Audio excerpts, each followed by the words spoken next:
আমি ব্যাট নিয়ে গেলেছি। এই নিয়ে তৃতীয়বার আসছে, তাই তো ভাই? হ্যাঁ, এই নিয়ে আমার কাছে তৃতীয়বার আসছে। এর আগে দুটো আর্কের ব্যাট নিয়ে গেছে, আর এইবার ওর একটু ইচ্ছে ছিল সিঙ্গেল স্কুপের মধ্যে নেবে। তো আজকে এই হ্যারির ম্যাজিক্সের এই ব্যাটটা পছন্দ হয়েছে। এটা একদম সিঙ্গেল স্কুপের, বোঝা যাচ্ছে যে খুব লাইট স্কুপের ব্যাট আছে, ওপর থেকে হালকা স্কুপ আছে। প্রোফাইলটাও সুন্দর। তো বাকি একটু ভাইয়ের মুখ শুনবো কেমন লাগলো, এর আগেও ব্যাট নিয়েছিল, কেমন লেগেছে বলো ভাই? আগের ব্যাটগুলো খুবই ভালো, আমি খেলেছি, তাই জন্য আবার এলাম দাদার কাছে। দাদা যা ব্যাট পছন্দ করে দেয় সবগুলো খেলেছি।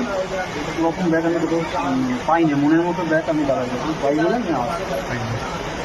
থ্যাংক ইউ ভাই তোমাকে। তোমার বাড়ি কোথায় একটু বলো? বাড়ি আমার সাঁতরাগাছি, কাজের জন্য গোবরডাঙ্গার ওখানে থাকি, ওখান থেকেই আসা। গোবরডাঙ্গা থেকে আমার দোকানের ডিস্টেন্সটা কতটা হবে তার আইডিয়া? 50-60 কিলোমিটার। 50-60 কিলোমিটার হবে, কিন্তু ওর ভালো লাগে।